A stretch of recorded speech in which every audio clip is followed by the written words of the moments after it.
Hello, comic book community. This is Hello. NammaN, and there's K-pop up there. She's gonna lead the show. So K-pop, Hey let's guys. go. All right. Hello to everyone that is finally joining us. We have here with the lovely Sean Chen. Woo! Whoa.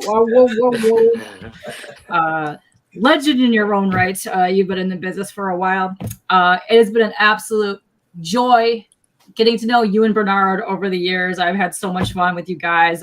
You tell the best stories of all time, and I adore both of you. But how are you today? How are you? I'm doing fine. I mean, it's super hot here, so I'm just trying to stay cool and trying to it becomes difficult to work because of humidity, which is kind of strange because the paper absorbs moisture and it becomes hard to draw. So they end up just doom scrolling on Instagram and stuff like that instead of working. It happens. It happens. I do that a lot, especially when I'm trying to draw. Let's see. Oh, we got a couple people in chat. Let's say hey real quick. We got GT Key. What is up, GT Key? Comic Journey coming in. Are we starting already? Yes, we are. And he apparently knows you. Yes, you do know him. Oh, We got he does? Agu. okay. Yeah. He did CGC stuff at Baltimore, so you probably ran into him at there. Okay. Yeah. And all the way from your chat, we got World of Wildstorm. What is up, Wildstorm? How are you? Oh, is that Wildstorm? There's that, what's his name, SKG or something? That one. Yeah, Same that's guy. Okay. same guy. Yes. Very cool. Which you probably also ran into at Baltimore, by the way. Oh yeah. Yeah. What's up, Joe? Oh my God, Lorena. What's up, Lorena? And we got Frog Brawler. What's up? Yeah, we'll have people popping in and out. I've been feeling a lot of the other. Yeah, there it is. CCG, the collectible card game, is what it's for. Yes. Yes, there we go. But yeah, so he's from your chat. We have that. But those are our peeps for now. We got more people popping in here. I have a feeling we're gonna have a lot of the Twitch crew popping in. Awesome. I know that's gonna be fun. That'll be a riot. They get really good. So, in case the people that are joining us don't know who you are, would you like to give a little introduction to yourself of who you are as an artist? I'm Sean Chen. 30 years in this crazy business. Drawing comics mostly. Started out at Valiant Comics in the very early days. I did Ryan the Future Force and Exo Man of War, Bloodshot for them. But the whole time I was there for like 4 years, I had my eye on breaking into Marvel because that was sort of like the big companies. That was my goal. So when the storyline for Heroes Return, which is, I think, if people don't know, like at one point Marvel was doing so badly that they kind of leased their characters out to Image. So Image took over and did those comics, pretty badly, I guess, for the most part.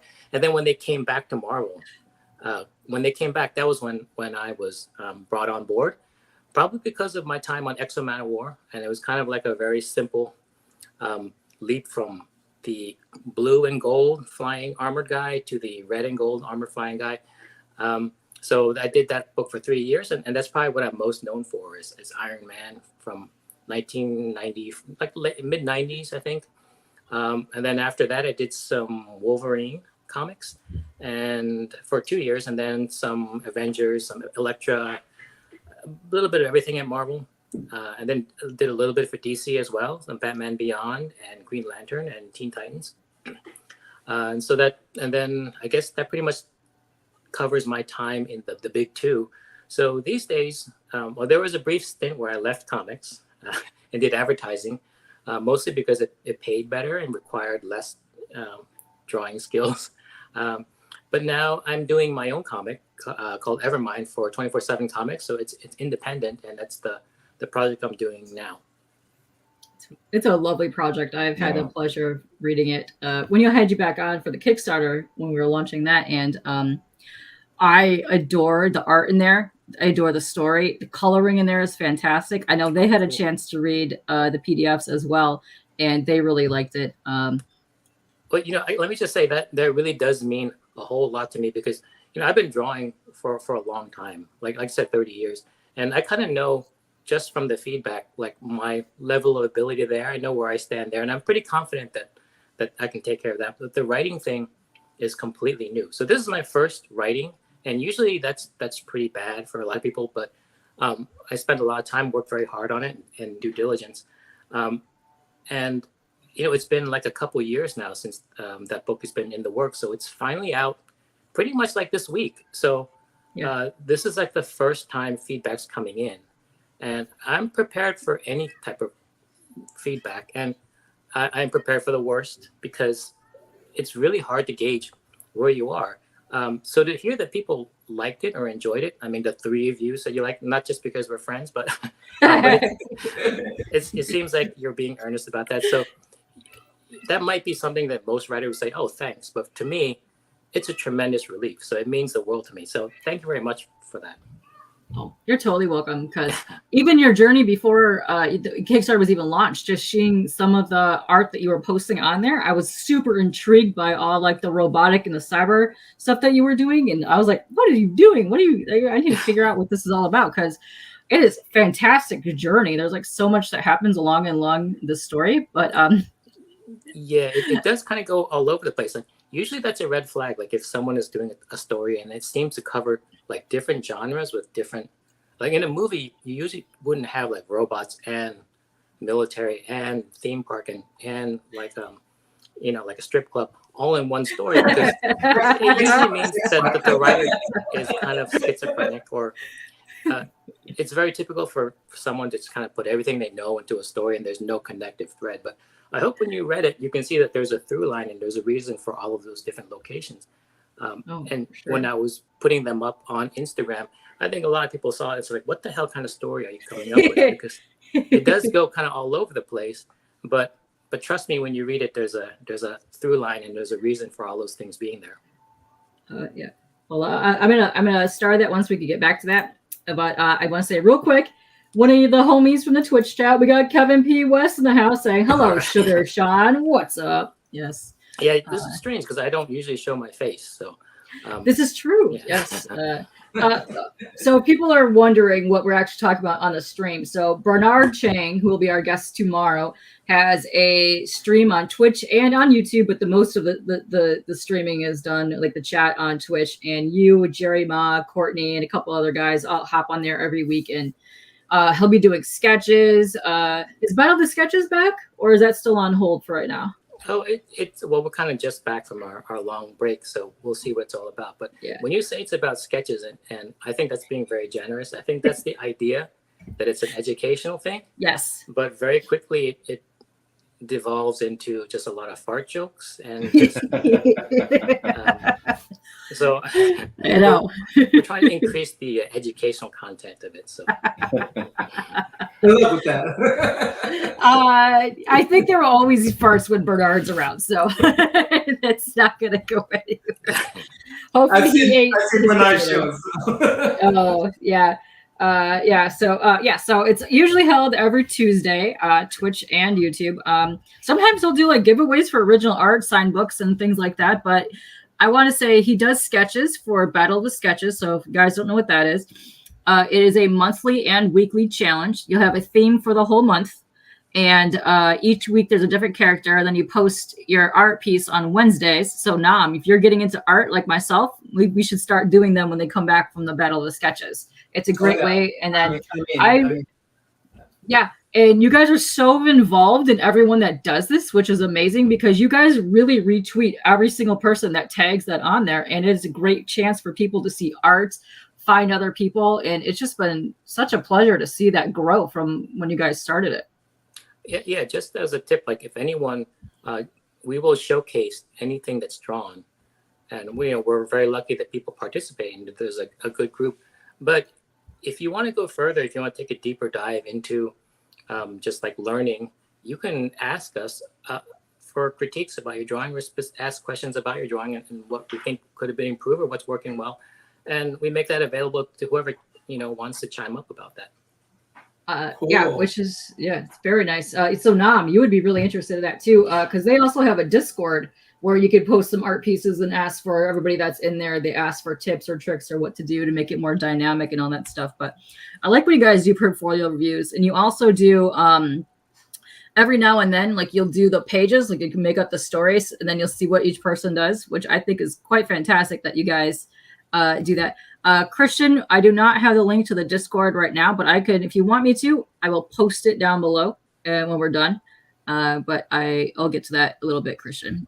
But yeah, no, it's been so much fun seeing that and just seeing the interaction with the chat and how Bernard and you guys go ahead and talk to everybody, even with the art, which is amazing because you would think that these people in the industry would not be that friendly to just random people. Well, I think one of the reasons why we can have a relationship with everyone there is because there's not that many people there. I mean, honestly, if we had thousands of people, I wouldn't know who anyone is. But we're sometimes the number of people who are on the stream outnumber the people who are watching. So. Oh, that's good.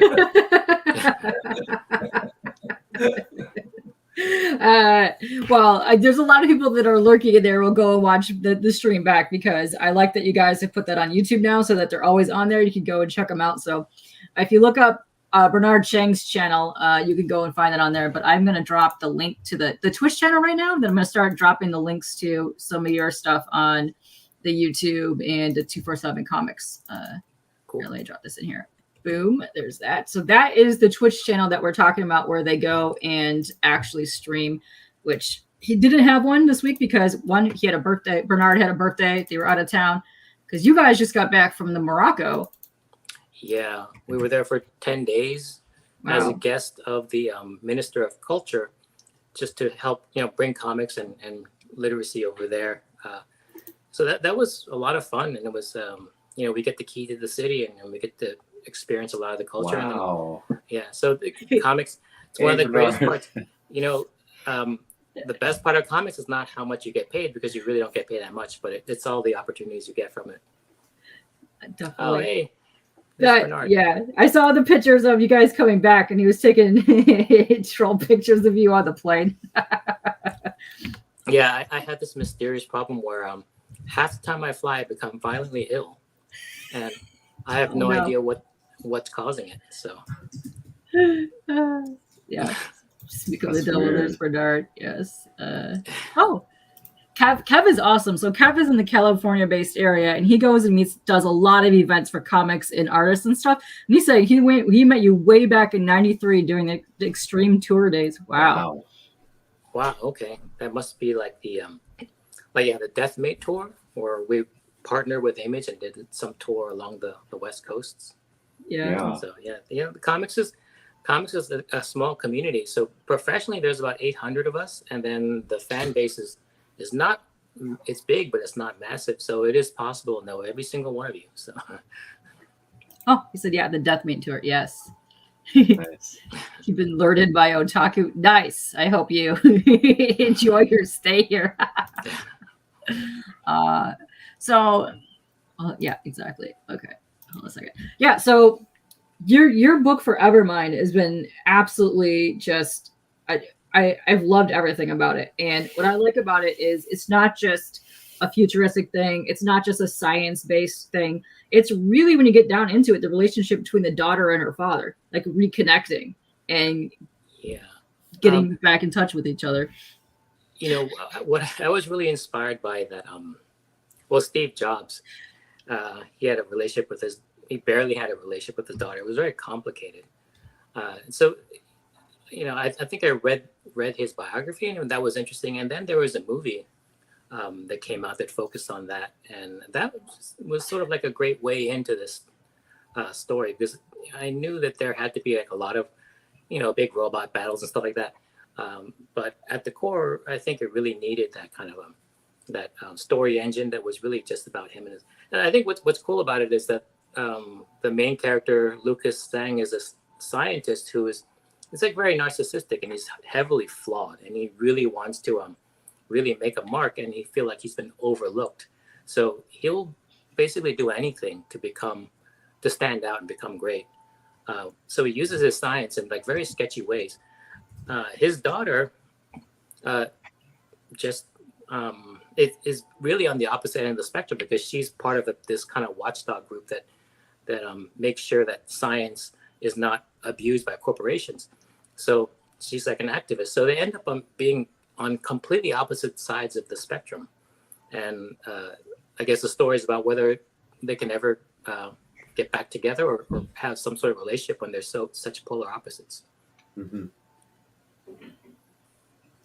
Well, why did you choose the? So I know you mentioned jobs, but why did you choose the father daughter and making them Asian American? Was there, um, what was the reasoning behind making them father daughter and it's specifically an Asian American dynamic? Well, the father daughter thing really was about the Steve Jobs things, and just I like the idea that science is the family business, but it really is kind of a meditation on the different how polarizing science can be depending on which side you're on. There's one person who's using it to leverage himself higher, and then there's the daughter. A lot of times younger girls like what's her name, Greta Thunberg, like they're very idealistic and they're very against abuses by corporation and using science to harm either people or the environment. So I thought that puts them on really at opposite ends of the science spectrum, and I thought that was interesting that way. The fact that they're Asian, it was really because my publisher Carl Choi, we began to write the story together, and then all the characters were kind of cardboard cutouts. You kind of handled them as just like empty placeholders.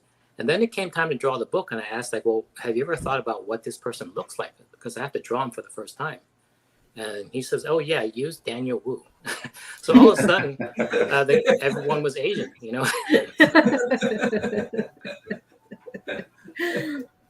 So how did that come about when he said, yeah, use Daniel Wu? Like, how did you get involved with Daniel at the time? Because he's also part of this as well.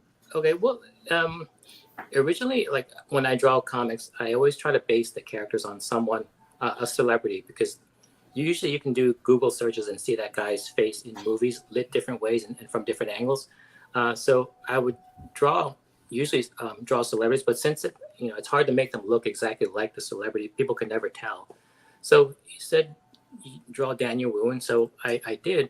And then we were thinking, like, Carl had this idea where if maybe he brought it to Daniel's people, that maybe he'd want to be involved, which is kind of like a long shot. But when you do a comic and write a story, the idea is that if you do your job right, then the story kind of grows. I mean, it catches on and it spreads. If the story were no good, I mean, you can take it to Daniel Wu's people and they're like, no thanks. This is cool, but no thanks. But if you do your job right, and then the story is kind of like catchy, or what they call unputdownable, or something I want to be part of, then it starts to gather more and more people. So that was a big boost. Like, he read it and he liked it and he wanted to be part of it. And to his credit, it's not just like we're not using his face or his celebrity status. He's actually in there in the writing meetings, and then informing us and building out the character, because he actually has a lot to say about actors more than anyone on the movie set. Even the writers, they're constantly asking about what's my character's motivation, so they're very keyed into character. So he came in with a wealth of knowledge and information about that, and so he's been great to work with, a great collaborator. Mm-hmm. It sounds like you guys had a really good team built up, and we were going to talk about backstage, but this is before you popped on, and Nam was even saying how when you read the story, it really feels like you're watching like a movie, like it's playing along. So he must have been really good at helping you like visualize that kind of like flow as well. Yeah. To be honest, I haven't read a huge amount of comics. I mean, I read a lot of the important ones. So my influences mostly come from movies, and the story is kind of written like a screenplay.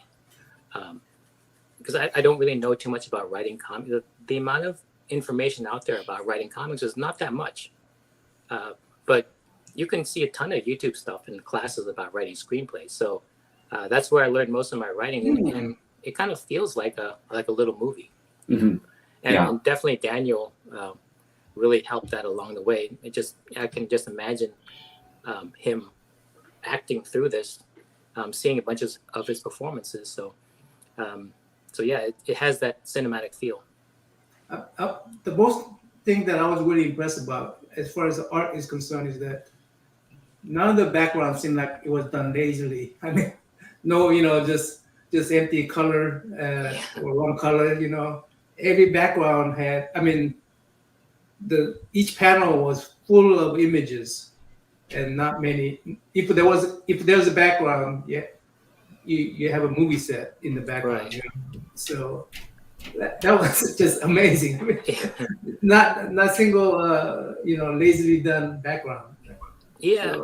So, Thanks. I appreciate that. I think it mostly comes from a weakness. Like when I think when you do art, I can only conceive of the image like a picture. And when you take a picture of something, you really can't drop the background away. It really comes with the foreground. So when I go draw something, it's very strange. It feels kind of empty back there.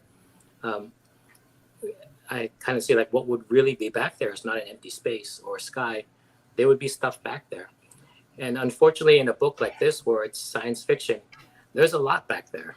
And to a point where I think it may hurt the story a little bit because there's so much there that it looks like, I think if you look at this book, you'll notice one thing. There's a lot of panels on each page, and every panel has background, and there's a lot of characters on the page, and there's a lot of story that gets compressed. So this is like a 2-hour movie that's compressed into like 3 issues.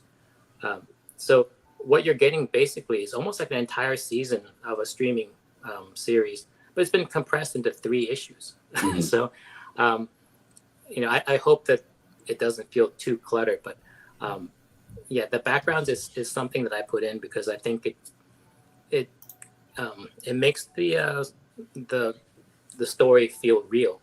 Right. Yeah. It gives me that what's that? Michael Crichton. I don't know if you read him, Jurassic Park, and that type of feeling all the way through. So. Great. Well, I'm glad you liked it. I mean, I think it really bordered on being too much for your. I didn't want to blow out your retinas, so. No, I actually think the backgrounds helped with the imaginary type world because you have like the Disney-ish princess land, then you have the underworld, which is like corruption and like strippers and like all kinds of fantastical stuff happening in there. So I think it's absolutely fascinating because a lot of times when we're on here and we're talking about art and comics and stuff, the first thing that we talk about is there's no backgrounds really when you're looking at comics anymore, especially like the covers. Like that's kind of like a lost thing. So I really enjoyed the fact that you thought of the whole angle of everything, plus what was going around in either the top side or the underworld type stuff. You put it in there, but it flows nicely. So Yeah. You guys, did a great job on that. Thank you. I'm glad you appreciate that because it's not easy. Like I know you can draw a figure and that's hard enough. But then the backgrounds seem to be like many times harder than the figure, but many times less important. So that's a great reason to leave it out. So I completely get when you leave it out because it's not worth the amount of time you put into it because it's so low level in terms of importance and so much harder to do. Mm-hmm. But I have trouble leaving it out because I just know that something's back there. So we'll see how far. Like if I may wake up one day and determine that we don't need backgrounds anymore, and then they'll change it for now. Well, I hope not, because to me this gives another level of another level of quality. My when I look at it, I go, wow, that's just another level of quality that you were adding to the book. So it was. It's not just. Yeah, another thing is like we tell a story with static images. So a movie is constantly moving and TV is constantly moving. Real life is constantly moving. But when we tell a story in comics, it's a still image. And then you can kind of just look at the picture and move on. So kind of a way to counter that is just to put a lot back there. So if you wanted to go look at it again, then you can start exploring what's in the background. It gives you, it's more immersive. Yeah. So it's kind of like, there's a lot of reasons why I do it. And I'm glad it's appreciated because it's definitely not easy, and it doesn't make for a good payday because it takes 2 or 3 times longer. Yeah, you spent a lot of time on Yeah. just the art alone. So how long ago did you guys start the process of making the Evermind? Well, there was a lot of detours. Yeah, I'm not sure if this is something that we're supposed to admit, but we did. It was an NFT project, so uh, there was, NFTs. A lot of times you have those profile pictures. So Yes. so we spent like almost an entire year on that. So it wasn't really the story we were telling, but there was just building out those assets for the NFTs. So that took a long time, and designing stuff took a long time. And then also writing took forever because I was a first time writer. Carl was also my publisher, was also a co-writer in the beginning until he realized, well, this is just too hard.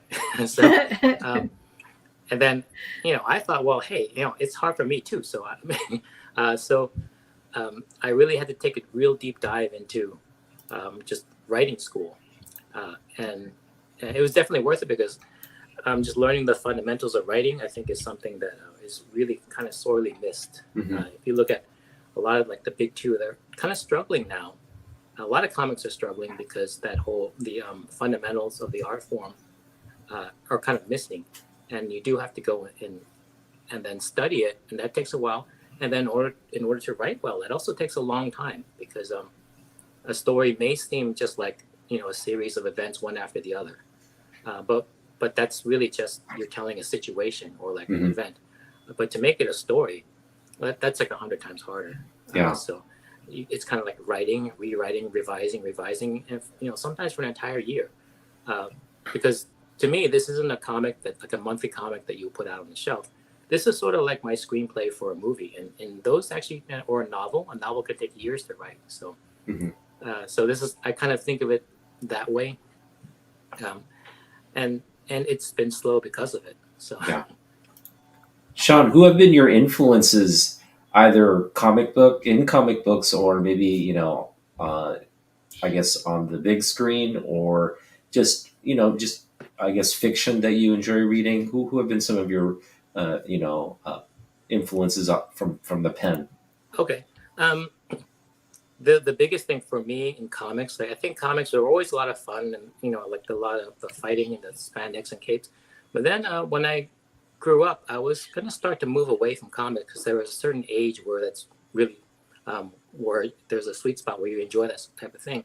But right as I was about to leave it, I read Watchmen, and Watchmen really blew my mind. It was like to take the subject matter seriously, and then to put all that great story structure and character development into it.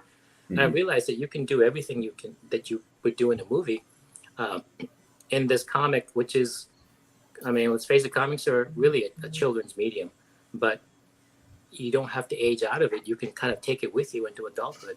And then if you like Shakespeare, if you like, police procedurals, or if you like really adult stuff, you can still put it in your comic, and it fits just perfectly. So that was kind of what I want to do. Like, this is sort of like my version of, like, if I was able to write something like Watchmen, this would be it. That's the goal. I mean, there's no way I would achieve that, especially on my first book, but just being using that as a inspiration and a goal to try to achieve, that really fueled a lot. So as far as movies, my favorite one is Blade Runner is my favorite movie, and I used to like the Road Warrior. Really hit me hard when I was younger. Nice. So there's like a lot of that science fiction and action mixed together. I can't get enough of that stuff. To me, it's the perfect genre. So it's cool. So if you're like a younger person, there's a lot of action, there's a lot of visual spectacle, and then also if you're like more mature and you want a more sophisticated story, like science fiction also supports that. Yeah, one thing I noticed about this project is the way technology is sort of the engine for a lot of what's happening in the book, and you show that it mirrors what we're kind of dealing with right now with the question of AI. Will it serve us, or will it, will we serve it? What's your sort of the message you want to send on that sort of motif of technology that runs through Evermind.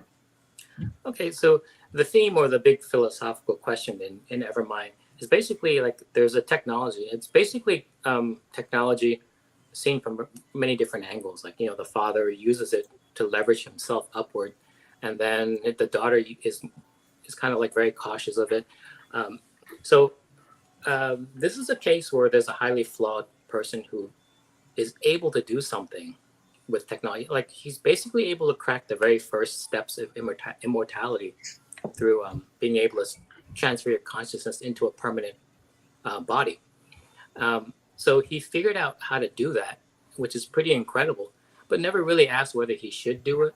And if you asked him if he should do it, well, he would say yes, because I need to become famous, or I need to make my mark on humanity. So it's kind of that thing, and AI is the same way. I think that people determine that there's a way that this thing can be done. We don't really concern ourselves too much with whether it should be done. The second question you ask is, can we make a lot of money from it? And then, so those are all the wrong reasons to do something. There is some technology that you should just, like Oppenheimer, there's just some technology you should just like leave alone and just say like, we can do it, and it's a good exercise, but the risks and the versus rewards. And AI can, like, AI is, I think, for the most part, a really good thing. It can be used in really bad ways, and I think a lot of it is fortunately, a lot of it's hype. So yes, I agree. Yeah. So I mean, you can make more money by hyping it up. So the difference in Evermind is that this technology is actually very real, and you kind of wish it were hype, but the consequences of what they're able to do, like there's one very evil guy who's trying to be the gatekeeper of immortality, and determines who gets to live forever and who doesn't, and the power and money that can bring, and then the fame that could bring the person who invented it. And it's a very difficult. It really is like a mirror on what's going on today, and that was just kind of just by happenstance. So Awesome. That's very deep indeed. CJ asked this question. I was curious too, so I'm going to go ahead and ask this question. Do you prefer working with the movie medium or comic book medium?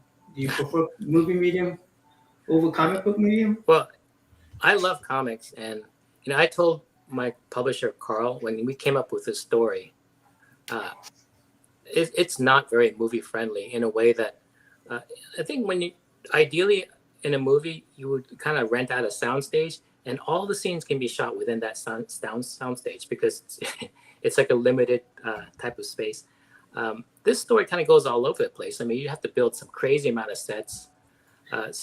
And I kind of knew that. Like, I would say, like, this will make a bad movie because it's just very hard to it's be very expensive. And I didn't really care because I love comics, and I told my publisher that if you ever bring me into a room where I have to impress like a bunch of studio executives, I'm not going to play nice, because the end product is a comic book, and I'll take their money, but I don't really care to see this in any other form. And that was in the early days. But now I'm part of 24/7 Comics, and I realize that there's this thing called funding or needing money, and that seems to be like, well, it seems like it's something that's an end game that has to be there for a lot of companies. Mm-hmm. So also, if you notice this story, there is a lot of allusions towards Disney and how corrupt this theme park is, and how they're doing very sketchy things. So I don't know how many movie studios Disney owns, but I don't think they want to tell this story. So. Too many parallels to what's going on in Absolutely. Disney. I could see. I don't mind seeing this in animation. Yeah, I was just about to say that. It would look really amazing and animated because of the colors and the themes that you have in there. It would look fantastic in an animated. Wow, yeah, I never thought of that, but that does get around the whole like having to make multiple Sets. sets and everything. So, just trying to make the animatronic type part would be really difficult on a live action movie set. Yeah. Okay, so I want to address a couple things in chat because a couple people are asking about where to see it. So I'm going to drop this link one more time. So right now, this is a link to 247 Comics. This is where your publisher with Carl Choi is. If you click on here and you go to Comics and you click Evermind on top, you can go and do a preview of issue 1 on here. So you can see interiors, colors, everything. So this was originally, I want to say October, November when you guys did your Kickstarter. Yeah. Somewhere around there. So Journey actually had a couple questions for this because I know people actually backed the Kickstarter in here. So can you give an update on Sean's Kickstarter? So if you backed it, look in your email because one, you'll have a link to, it's veve.me where you can get your NFT copy of the book and you can get different of the variant covers on there as well. So you can get that on there. You will also have a shipping notification saying that you got your books shipped. So you should be getting them probably by next week if that's the case. So let me uncheck that because there's a couple things happening there. Also, if you're getting them in the mail, you guys currently have a promotion right now where you can win an original sketch from Sean if you do an unboxing video and or photos or anything, but you tag all 3 channels, which I'll get into that more later when I pull up your 247 page. But so there's a lot of things happening with the Kickstarter right now. Well, I'm glad you know a lot. Yeah, I was unaware of all this. So well, now you know. So now you know. So yeah. So I will also drop the. Okay, so it's called Vive. I don't even know how to pronounce it. Vive Me, because originally you said that you started as an NFT project. So if you go here, you can actually buy an NFT copy of Evermind issue 1. And you could get an NFT version of it coming with several different comic of the covers, but you could actually read it on there as well. And I think it was like $6.99 or something like that for a digital NFT issue, which is interesting. It's an interesting aspect that you're kind of putting that in there as well. Yeah, I think what's cool about that is, well, I mean, it really is whether you believe in digital collectibles. A lot of people think that those really don't mesh well together. But as the artist, I worked on this thing and I would see it digitally. And I've been making comics and, scanning into Photoshop and then processing the pages. And then I usually am kind of disappointed when it gets printed on paper. And I'm not sure if it's just me, but I think comics really just present a lot better in digital form. But that's just me, Yeah, especially depending on how you're printing it as well. Like if you're doing a high gloss, you're doing newsprint, like some of the coloring gets lost in that. And you can really get into how vivid colors are digitally. And I really enjoy that on some digital stuff. Mm-hmm. You know what I wish they had is how they have variant covers. I would like to see a variant issues where it's all black and white, no colors. So that was actually available on his Kickstarter.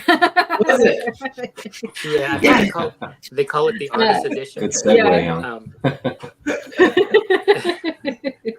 Yeah, I believe. Yeah, you guys did something interesting on that too, because you guys didn't even add the word bubbles on there, and it was all just your black and white line work. So I actually picked that up myself, and that's what I'm looking for. I can't wait to see that come in because I love your line work. It's some of my favorite, especially the way that you draw like the cyborg type things. It's gorgeous. So I can't wait. Yeah.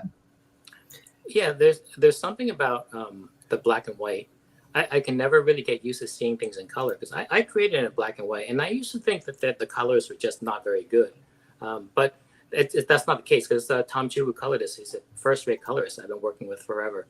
But I think one thing that happens with color is that you would get a lot of nuance in the black and white, and then when you put color over it, it kind of like gangs things together and makes it all one flat plane. So everything takes a step towards being flatter, which is not necessarily a bad thing from a storytelling standpoint because you have to be just a lot more clear. So, but yeah, the black and white looks more like real life, and then the color makes it a readable comic. Sean, so we have Bernard on tomorrow, and I know you guys have a very close and special relationship. I want to go back to when you got your start at Valiant, because when you started at Valiant, it was a very sort of revolutionary, innovative time for comic books. It was when the internet kind of was getting started. Can you just talk about what it was like to be working in the industry, and just kind of like being adjacent to like Image, being at Valiant, what the culture there was like, and again, talk maybe more about your relationships that you built during your time there. Okay. Well, that was my first. I was pretty young, and that was my first job really in comics. So I had nothing to compare it to, but it was a strange time because there was a lot going on. I think most of us kind of know what a bubble is. Back then, we didn't really have them for it. I mean, we have a housing bubble and there's a stock market bubble and all that stuff.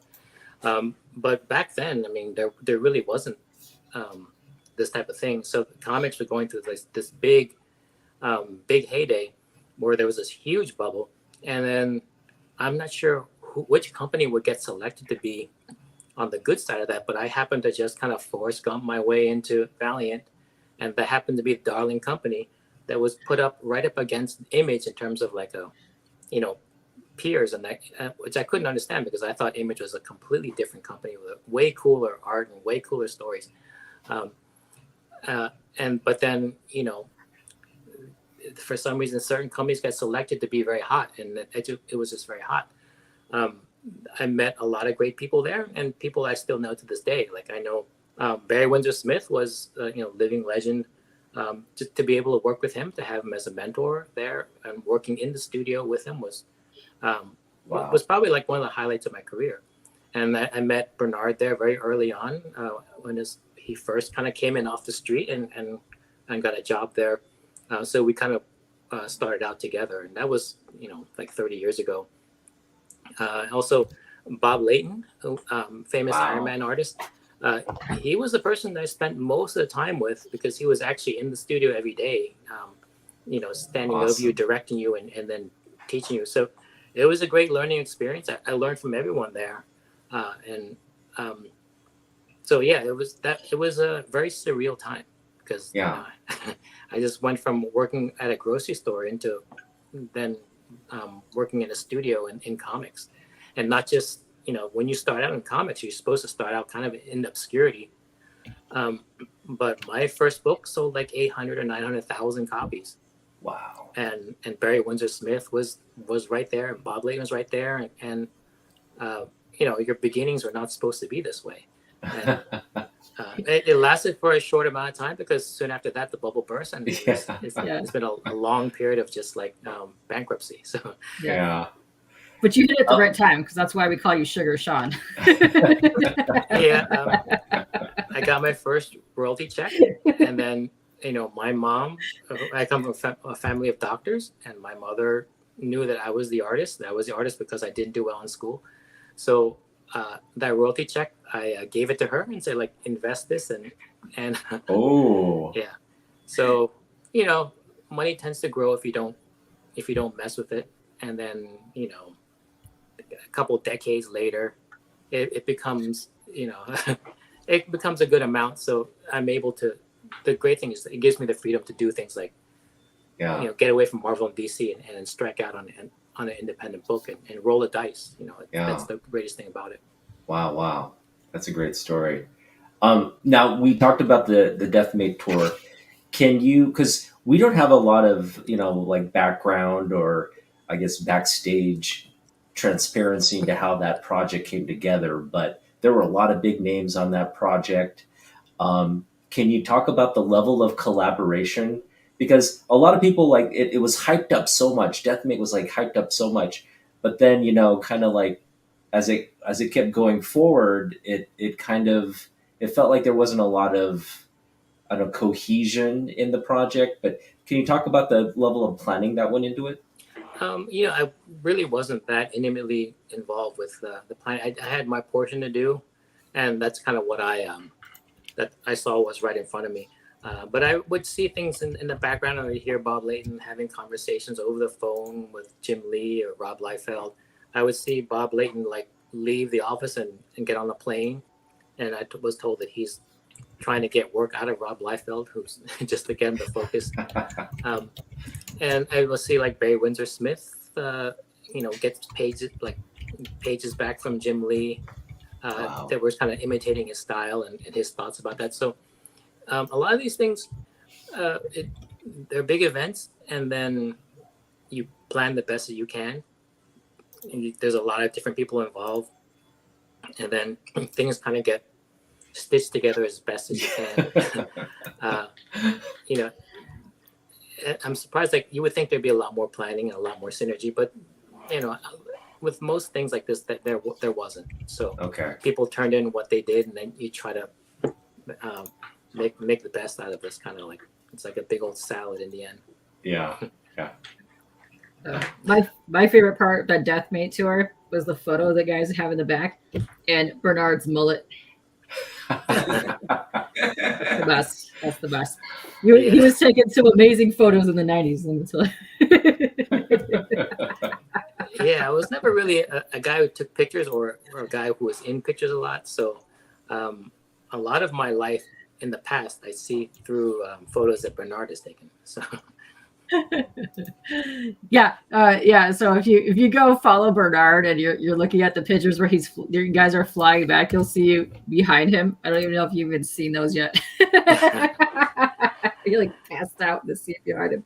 Yeah, I was sick as a dog. So. Oh, I'm glad you're feeling better today, though, because you guys just got back from that. That's only been a couple days ago since you guys got back from that. It's been about a week, yeah. Yeah.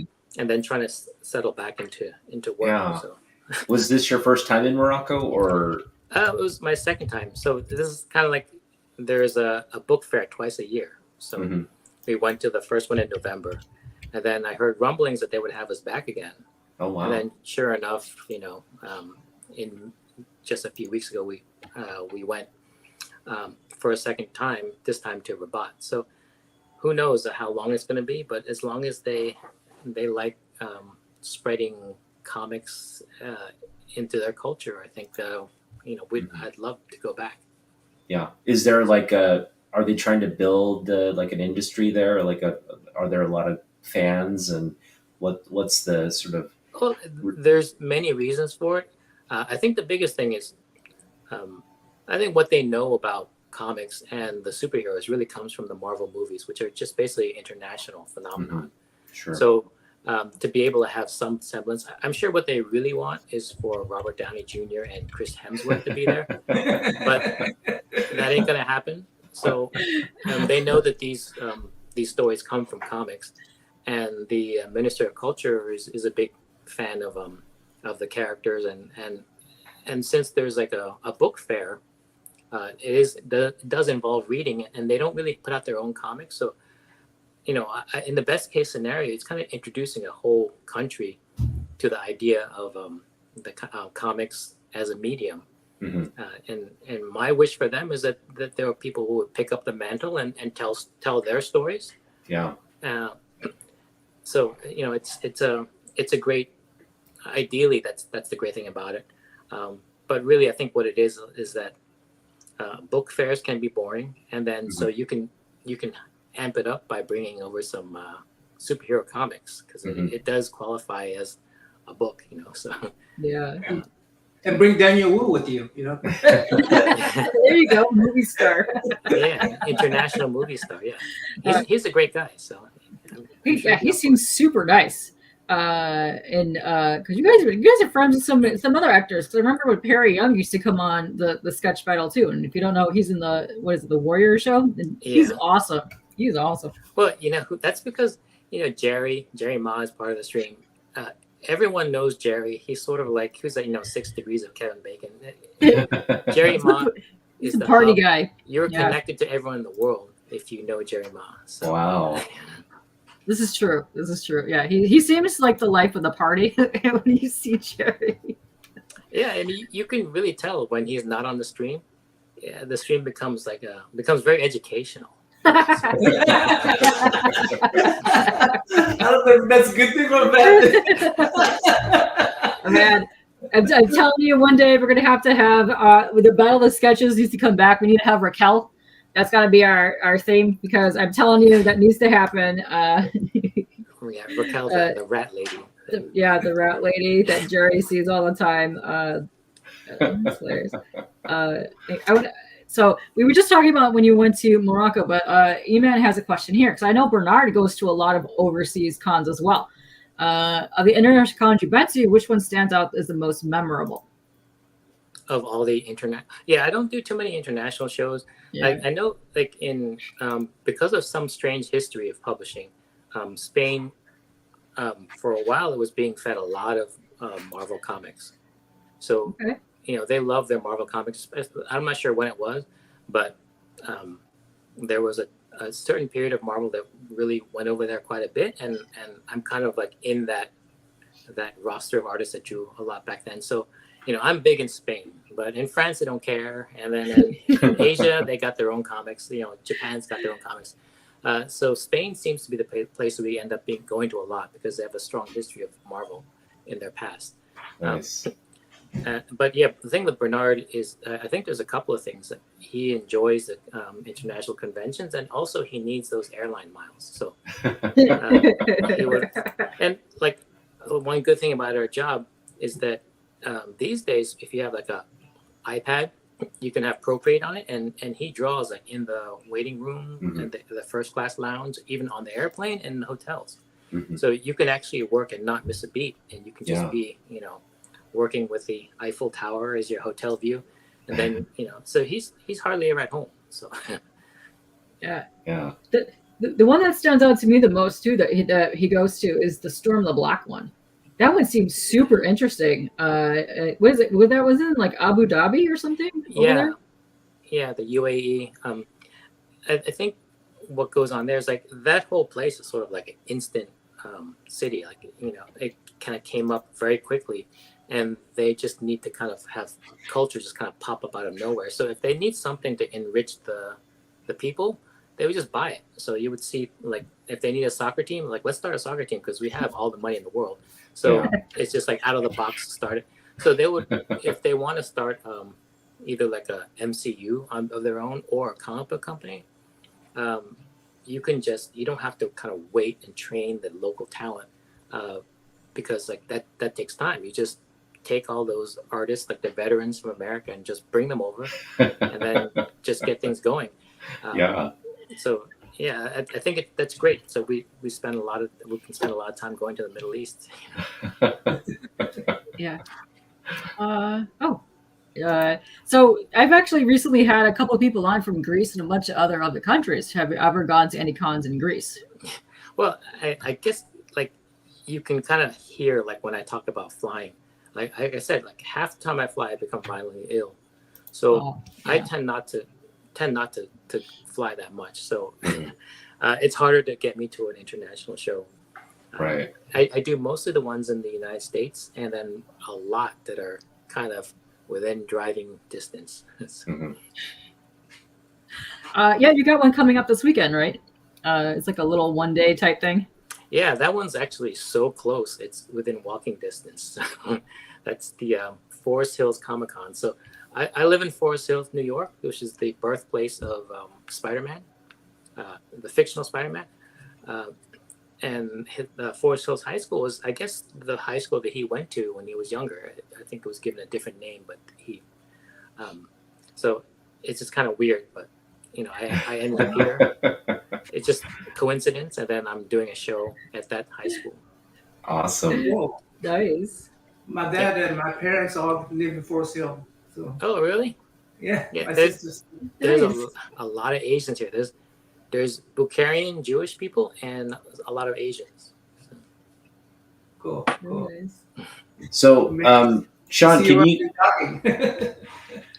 can you talk to your Taiwanese American heritage? I know you and Bernard are you share your cultural heritage. What are some of the, I guess, what is it like to be part of your community, and how do you kind of, I guess, connect with your Taiwanese culture? Well, I do a bad job of that. I think when you have Bernard on tomorrow, you will see that he's a very good advocate and cheerleader of the Taiwanese culture. I actually never been to Taiwan. I was born here, but of course my parents. I think she was kind of like an expatriate, but she still we still spoke the language, and we all the customs and the food we still kept in touch with. And I I I think I guess what you would call me is like what they call a banana, you know, yellow on the Yeah. outside, Yeah. white on the inside. I Like, got like I eggs. said, Yeah. K-pop is more Asian than I am. But it's never too late to immerse yourself. So if I can stomach the long, 24-hour flight there, I plan to go pretty soon and kind of discover my roots. Yeah. Yeah, you got to go. It's such a wonderful place. Yeah, it's become. You wouldn't hear too much about it before, but for some reason, Taiwan is like it's like a big tourist destination now. It's really on the map now as a place to visit. And Yep. Quite incredible. So I definitely have to check it out. I actually will pretty soon, probably as soon as a year from now. Cool. There's a couple people laughing there. I want to ask Brandon's question because this is one of the first questions that was actually asked in chat real quick. What has been your personal favorite comic or series you've worked on? That I worked on. It's usually the last thing I worked on. I think as an artist, you're always evolving. I don't really play too much favorites in terms of storylines. For me, it's really just about the art because I'm the artist, and it's so important for me that the art looks really good. And since I'm always evolving as an artist, the last thing I did is usually the best, and it becomes very hard to look at the other stuff. But I like Batman Beyond because I like working with Dan Jurgens. I think Iron Man, just because of the opportunity there, it was probably the biggest character I got the opportunity to work on, and it was kind of my entry into Marvel. So that was probably the most important to me. But honestly, it was a chore to draw, and it's also not that fun to draw.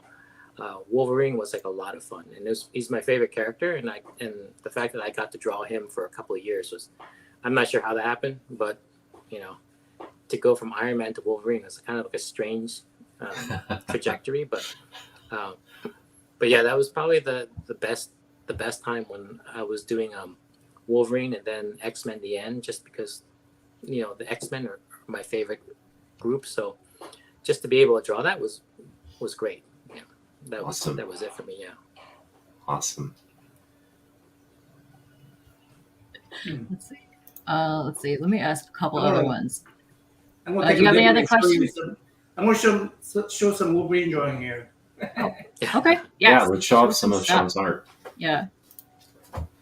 We do have so just people that are still in chat. I still have a whole bunch of questions starred, so we can get to those too. But let's show off some work here.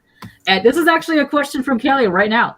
What was the funnest lunch bag / barf bag art that you've done? Yeah. Oh wow. I think there's some that are very funny, and I like Wolverine, so you'll probably see there's probably like five or so different Wolverine barf bags. They're not the funny ones, but I think that there's a lot of fun to draw. And so these projects here are kind of like, I have a daughter, and she comes home with these school projects, and she needs a lot of times help on them. And so this is a school project, and usually it'd be drawn with kid stuff. But the funny thing to me is just to bring a professional artist level of ability to a child's project. In a way, it's sort of like what we're doing in comics. Comics is a kid's medium, but you work really hard to do kick-ass art in it and write sophisticated stories, but you're in a kid's medium. Another thing that I do, you'll notice on that my Instagram, is those little running figures, you turn the crank and then the figures. Oh, I love those. Yeah. So that's another child's project that I thought it'd be funny to bring a professional level of artistry to a child's project. And for some reason, I was wondering why I would do these things, and it's the strange thing to me, it's the same reason why we do comics. A lot of people won't admit it, but comics were made for kids. They were designed for kids. I mean, primarily, overall, they're for kids. But then we just started telling serious stories with them, and then spending way too much time on the art on them. And that's what these things are. I love to be your pen pal. Oh yeah, the running things that you do are absolutely hilarious. I love the one with the Batman with the bomb, and then you did the Tippy Hedren with the birds the other day. That was amazing. But if you guys don't know, this one, I love this one. I love this one a lot. But if you guys don't know, you guys know the squirrel that crawls up to the bird feeder, that's the Scream mask? That's him. That's him. He created that. He did that. Yeah. Yeah, I think one thing that kind of separates me from a lot of artists is I'm primarily like I'm a maker of things. Like I just have a restless. I make a lot of things, and comics are just one of the things that I make. So I started out my Instagram just showing off my artwork, but then sooner or later, like these weird making things kind of creep in there, and I was told that you have to niche down. So I kind of kept all that stuff out of my comic book pages, out of my Instagram. But eventually it made it in there, and I found it doesn't really hurt my following. I think people actually enjoy seeing these, like the silly things that I come up with, as well as the comic book art. Yeah. Wow, I love these. That was awesome. They're so much fun, and yes, those were underoos that he was putting on in the Superman one, and I love that one. That's probably one of my That was favorite pieces hilarious. that you've done. Oh, that's so cool. I want to get to a couple of comments right here. So Michael is saying, Sean is your favorite Iron Man artist. Wow, that's awesome. Oh, thanks. Cool. Look at that. Look at that. I love that. That's fun. And you recently got a figure based off your Iron Man last year, right? They released that finally. Yeah, I never thought I'd see that because, I mean, if you work for Marvel, there's so many different artists that have gone through the character. I mean, it's the same character from my mid-30s, but then so many different artists work on it. And I was just one of many. And I was pretty sure I was not going to be one that had a seminal run on Iron Man. Like, even though I did 3 years on that title, you know, there's always Bob Layton and there's like, you know, all these great artists that came before me. And then when I saw that, I was like, this doesn't make sense because why are they highlighting you know, my run? Because it was kind of like a little blip in the whole Marvel timeline, the Iron Man timeline. So it was great to see. You know, I'm glad that enough time goes by and people look back fondly on these things. So it is amazing. So this might be actually something that you might even remember because Shelby here, this is Shelby Robertson. He says he was your neighbor doing that small Wizard World New York show years ago. Oh yeah. And Shelby Robertson. So he worked for Extreme Studios and he also worked for Image at one point, and he's still in the business today. Yeah, he really blows my mind. I mean, I think during that show he told me he's done 1,000 commissions. I believe wow, it. I don't think I've done 1,000 drawings in my life. So that guy is prolific as hell, and they're like really great. So and then like that was a long time ago. So I kind of like wonder how many drawings he has under his belt by now and how great they must be. So. Thousands of them, and I'd say 80% of them are the ASM 300 homage. Interesting. Sean, did Sean show you how he does sketch cover? It's a trip, the pencil transfer thing. Would you like to elaborate on that? Pencil transfer. I think it might be just like the old school carbon copy. Like, I think it's hard to draw on those sketch covers. So sometimes I would just draw it on just a piece of paper, and then the problem is you have to get that onto the sketch cover, and there's no technology that can do that yet. So I would just scribble gray pencil all over the back of the drawing, and then just kind of trace it off onto. It's kind of like carbon paper. You know, remember carbon paper from a long time ago? It's kind of like making your own carbon paper. Brilliant. Yeah. Brilliant. Yeah, I used to do that from when we had to do wood carving. So we would have to layer it, and then you just trace over it. But the pencil thing works. It's quite fascinating how that works. Yeah. Yeah. I spend too much time on all of my drawings just because drawing is still a struggle for me, and I have to find all these little hacks to get it to come out right, which is really strange to say if you're if I'm drawing as long as I have, that it's still like pulling teeth every time. So Who were some of your influences, you know, in the art world or in the comic book industry? I would say the first person that really hit me really hard, that fueled basically an entire decade of just drawing, just trying to be like, is Travis Charest. Yes. Charis, actually. Yeah, so something about his work just really hit me hard, and I just wanted nothing more than to be just like that. And he had like this ungodly level of drawing ability, and that lasted for like a decade. And I still love his work today. But then I kind of latched on to Olivier Coipel. Ooh, yes. Oh. Yeah, uh, and he's really is still a major influence. Like, and then the very very latest person that I want to be is Pepe Larraz. You know, it seems like so much of what fuels me is like looking at that stuff and then just wanting to be that so badly that I have to just like start working at it. But really, they're very important, because I think I wouldn't know what's possible to draw unless I've seen it before, and so I really do have to see someone's art as like a North Star that I can work towards. Otherwise, I would think that I'm drawing about as well as a person can draw in comics. So I have to see some of the best stuff out there to kind of raise the level. Yeah, all incredible. Yeah, he actually had one of your covers, your variant covers for your Evermind Kickstarter. Oh yeah, you're talking about Yes, Ruan. Is it oh, Ruan? DK1, yeah, DK1, yeah, he's amazing. Yeah, he's good stuff. I love his art. His art is amazing. And hold on. Shelby says, watching Sean jam out a cable sketch cover, it was like watching Ancient Secrets Not Meant for Mankind to Witness. Nice, Shelby. Oh man, yeah, he's been doing amazing stuff. But yeah, I like. Wow. It's so good. Your watercolor skills have leveled up big time since you started picking it back up again, and I've loved. I know we've talked about that a bunch of times over the past couple of years, but I love watching you watercolor. It's fascinating to me. Yeah, I'm still kind of learning how to do it. I think everyone kind of when they do colors, they go to markers, and you have a lot more control with those Copics.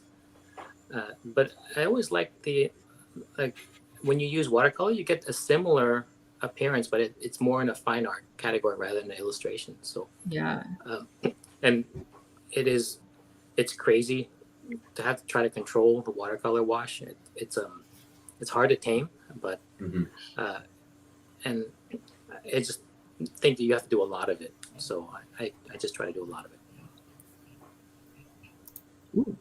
You're getting some really good compliments from CJ here. He says, I love the way Sean draws Batman. I mean, you should. You picked up, what was a Batman Beyond sketch at Baltimore from him?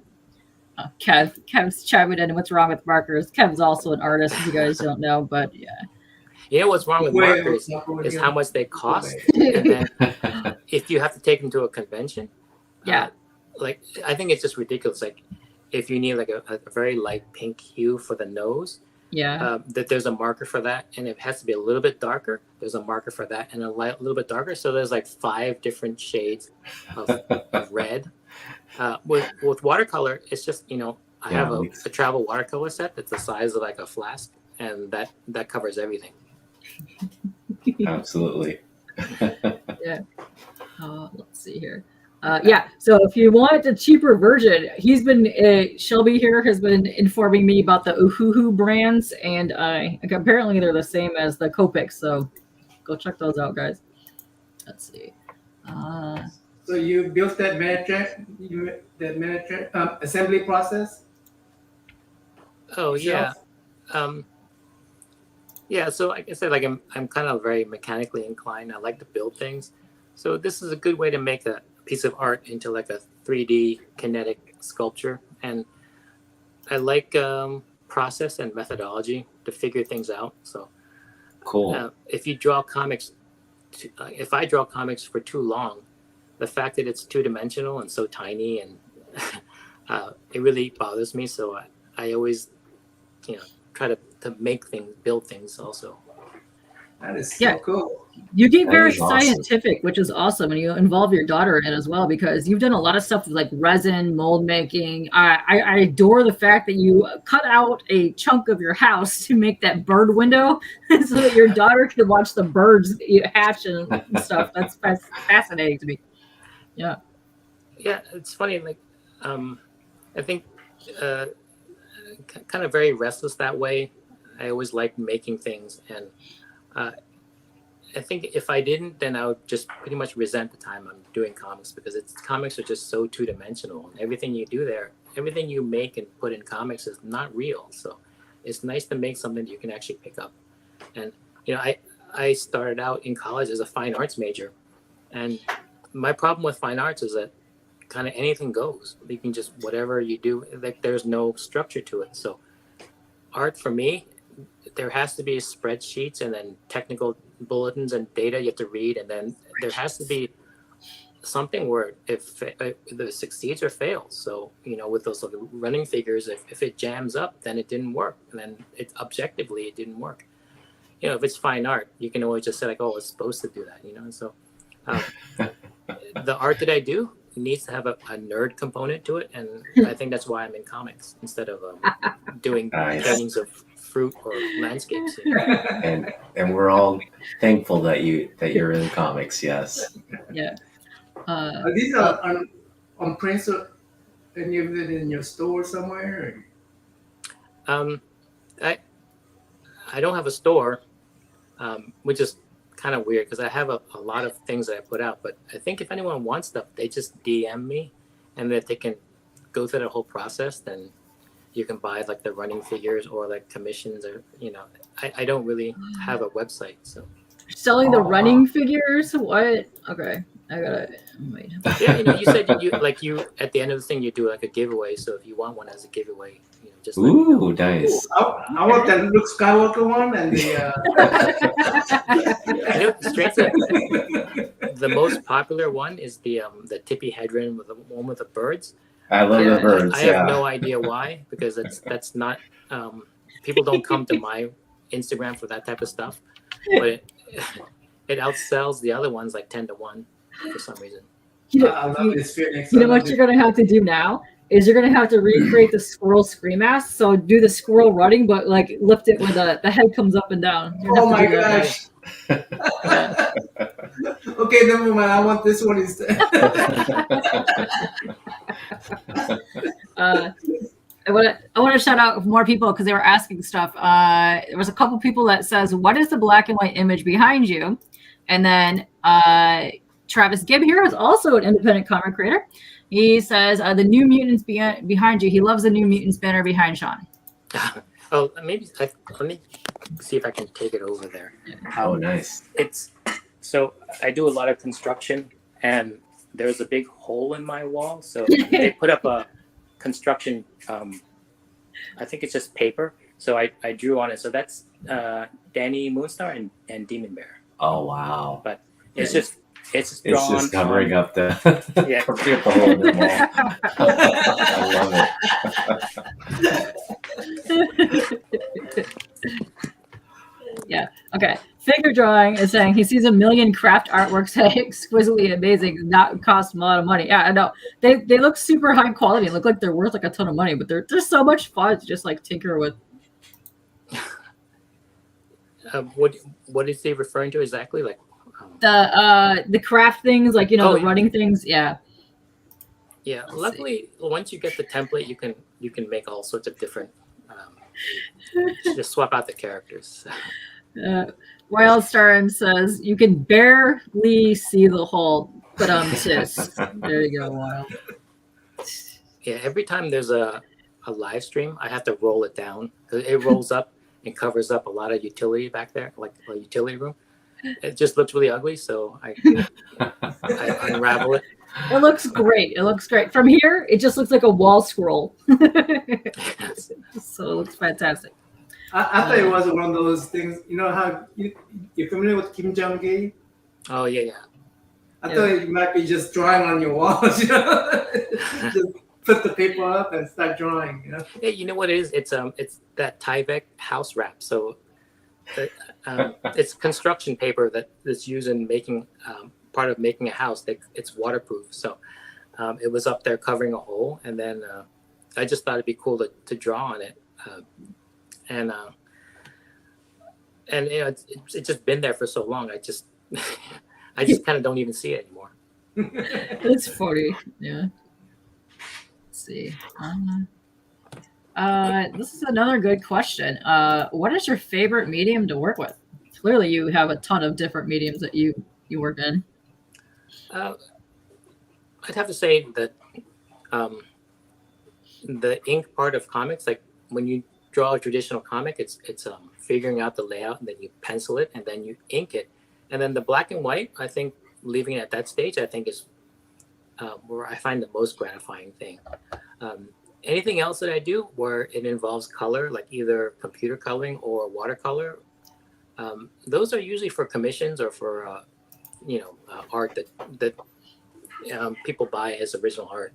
Mm-hmm. So those are more like novelty things, or just because I think on Instagram, if you look through my Instagram, there's a lot of black and white, and I think that turns a lot of people off.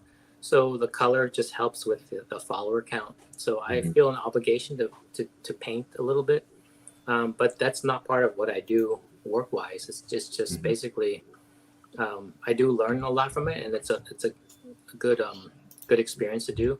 But my primary work is black and white ink work. Wonderful. Sean, can you tell us what's upcoming in terms of your, I guess, public engagements or just personal projects? Okay. I don't do much these days other than I have to finish the second half of Evermind. So like if you guys have the book, it's the Kickstarter for 3 issues. That's half the story. So the second half I'm working on now, very slowly, just because if you don't give an artist a deadline, they kind of work very slowly. So I gotta do that, and then I pick up projects here or there, cover gigs. In terms of like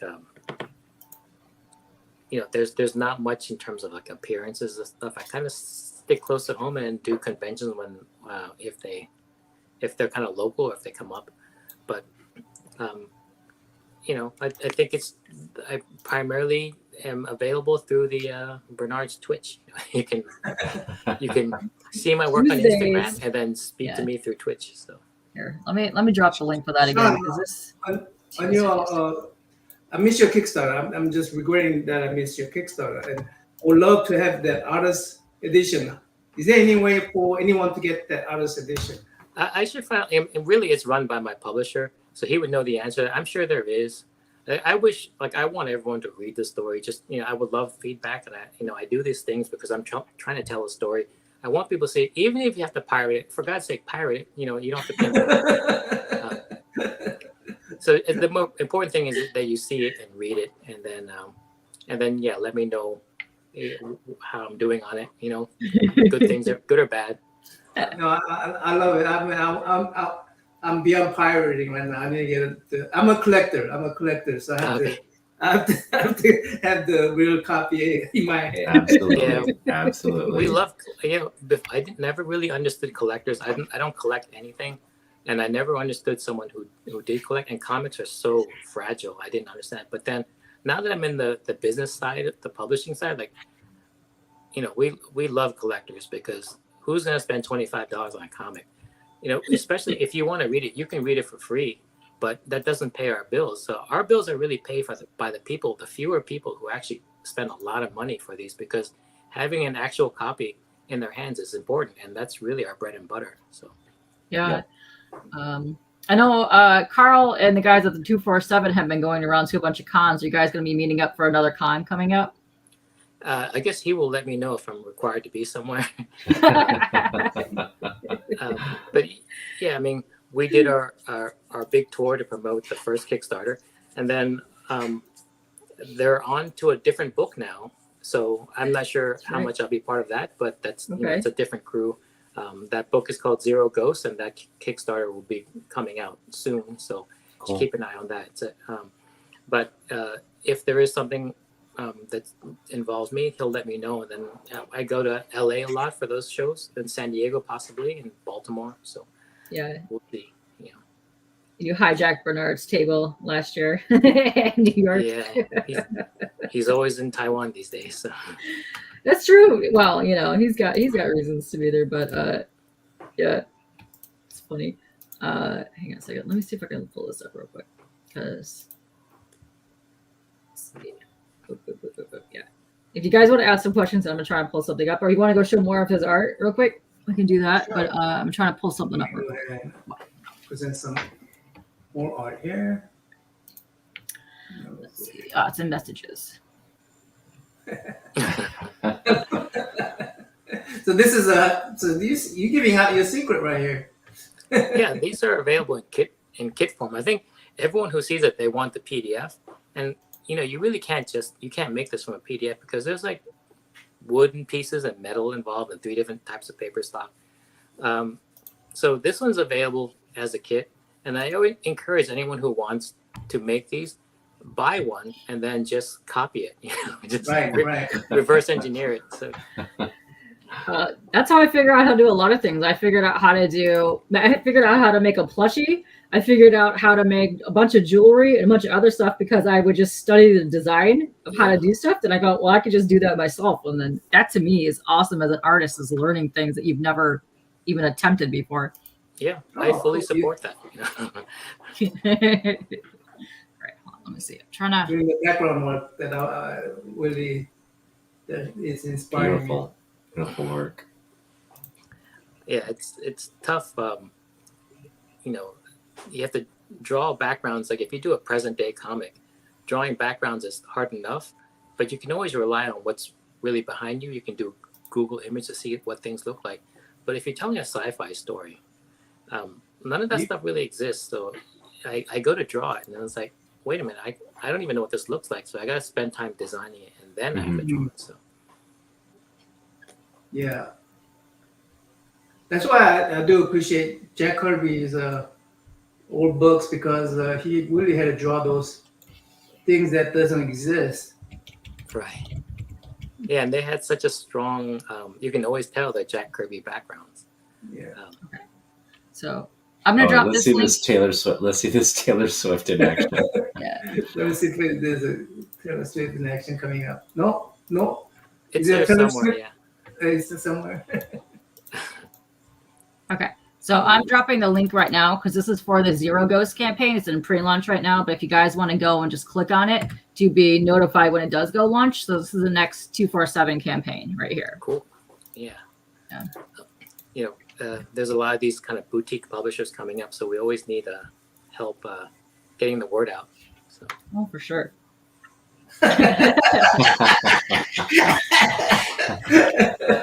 You saw it here. And those of you who's gonna complain about this, link down there. Way down after you read everything. There we go. Boom. I know. It's I awesome. love that. Yeah, I'm not sure how well that one will age. I mean, it was a certain time and place, but you know, the cool thing about like doing these things, like if this were coming out from like a corporation, there's like a run time, there's a setup time, and there's actually a distribution time. But for me, like I would see something, getting an idea, and then within one day I can have a working thing that I can show on Instagram. Wow. I actually put it out for sale and within a few days. Wow. You have a Taylor Swift background music there when you're doing this? I purposely turn off the sound, but Oh yeah, I don't know, maybe I forgot. Probably. Good memes are like fine wine. Yes, exactly. I love that. Me too.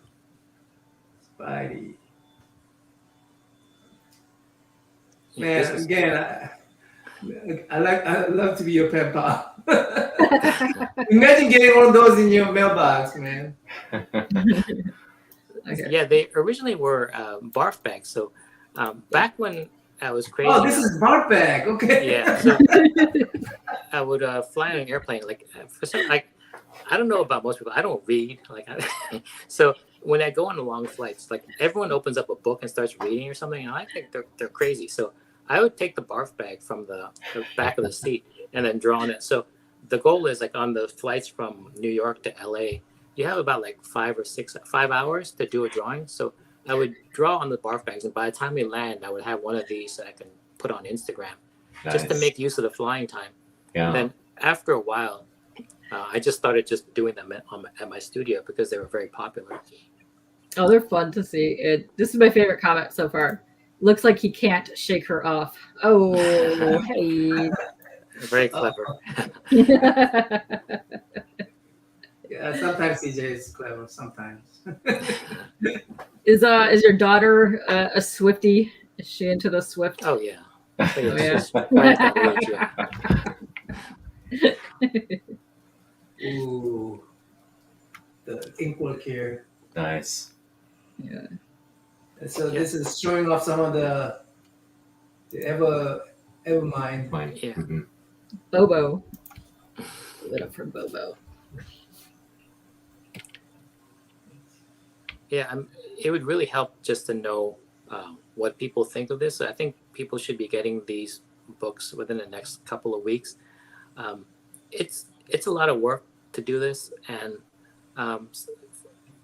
the hard thing about doing the first 3 issues is that I have no idea if when we put it on Kickstarter whether it's going to sell at all. And That's true. it's a lot of investment in time and effort, and it felt very bad that I just don't know if it's going to go over that well, and I don't know if there's a big old waste of time. So, doing the next 3 issues, the first 3 issues will be out. So that's if people are liking it, that will give me a reason to continue, to get up every day and actually fight the good fight and draw those crazy backgrounds. So far, the people that I know that have read the PDFs, because when you back the Kickstarter and you got the PDFs already, because you had to update your shipping information, I've seen a lot of people really like what they've been seeing so far. So This is Way so to go, guys. creative, man. I'm never gonna throw my egg cartons again. Oh Yeah, God, that's look at awesome. yeah. that. Look at that. Yeah, Well, and you guys did a ton of promotions for that too. Like you were there, like Daniel Wu was doing some stuff. Even Carl was getting on doing some streams. Like you guys were really hustling that Kickstarter. Yeah, I'm not really a forward-facing guy. I don't really show my face that often. But when it came time for like this book, since it's kind of like my baby, like I wrote and drew it, and I would probably go into a really long depression if it was all just one big mistake. So I would do everything possible to try to get the word out for it, and I worked really hard on it, and I really wanted to go over well. So I did a lot of interviews. I did your interview, your show. I know. and about a dozen more. So yeah, no, I thank you. So you and Bernard, I thank both of you all the time because you guys are so much fun, and you really, really, I want to say, get to know your fans.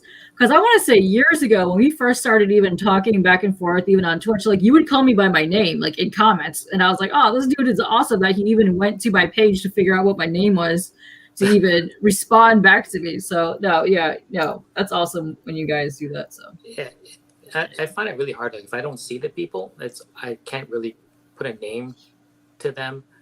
So it's really hard.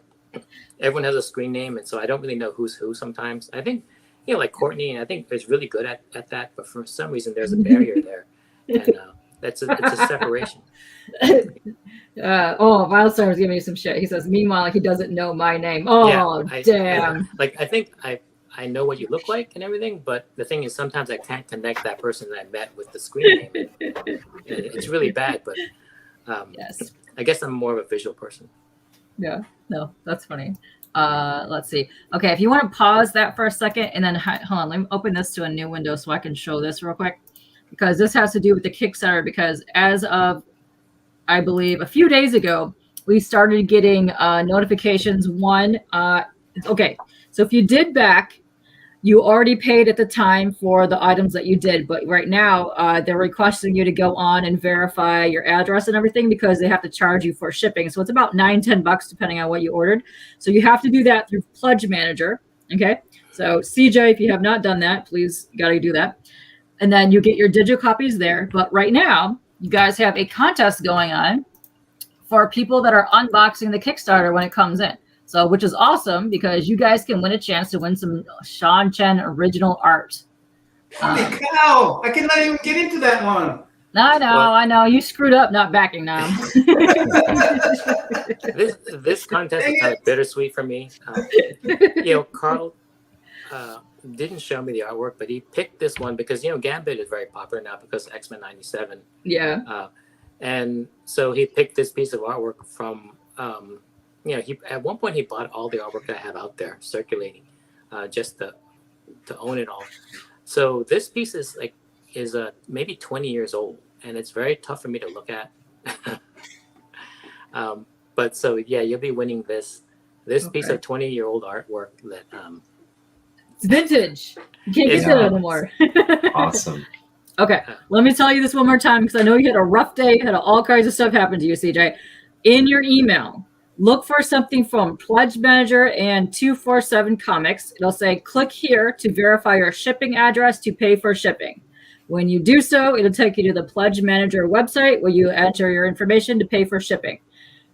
Within, I would say, about a few days, they would give you the shipping notification that your stuff has been shipped. Now, in order to win this contest, this is what you have to do. Those that have backed and you receive your items, what you have to do here is unpack your Evermind package. Take a photo or video of yourself unpacking it. You can share some narrative audio or text about your experience. And then you got to post your photos and videos on Instagram. You have to tag 247 Comics, Sean Chen, and that Daniel Wu, and use the hashtag Evermind247 raffle. So you'll get 1 raffle ticket for the photo text post. You get 2 for the video audio text post, and 3 if your post gets more than 100 likes. So right now, people should be getting this by the weekend, is what I'm assuming, because my tracking says by the 3rd, and it's coming from somewhere in the States, not too far away. So once you get this, do this, you guys can enter to win this lovely art from Sean here. Hey, CJ, if you want to talk bad about that unboxing, just send that package to me. Yeah, there you go. There you go. You can do that. Oh, you're not going to be here? Oh, no. You mean tonight? Yes. Oh, yeah, we can get you to 100 likes, CJ. That's right. We can. We have lots of people in our Insomniac chat. But, you are always a pleasure to chat with, and you are welcome back anytime, whenever you want to come back. So next time, Eman, you can hop on and chat with him here. Yes. But yeah, so if you guys want to do this, don't forget to enter. And when you get your Kickstarter, don't forget to do all of this stuff here. But this is also, let me actually link this page here because this is, where I go? This is on the 247 comic site. So let me, the Instagram. So let me paste this into here. I would imagine what would happen is people will get their package and then just open it up and then realize that they forgot to record it. So they was kind of have to repackage it and then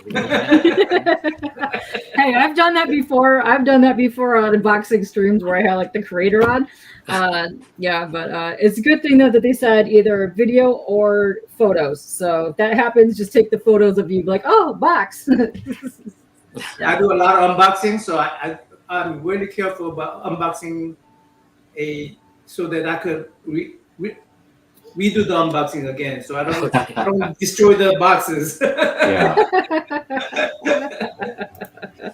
All right, here, let me get this up here. So yeah, so you can enter to win this if you did back the Kickstarter, so that's awesome. So check your mailbox. It should be coming out probably, I think the first wave they said, but you have to do the Pledge Manager thing first to make sure that you get it. So go check that out if you did back it and forgot. Nam here has 10 surveys that he needs to fill out his Kickstarter. You need to do that to get your stuff. So yeah, don't forget to do that. Let's see. So are you guys going to be getting back to the Tuesday stream next week? Because I know this week was a little too much rushed. Yeah, it's all up to Bernard. Sometimes I don't really know until right up until time we're supposed to stream. That is not Okay. happening. But yeah, it's a lot on Bernard. He's very busy. I mean, he's on a regular monthly Marvel book, and Oh, he's traveling all over yeah. the world.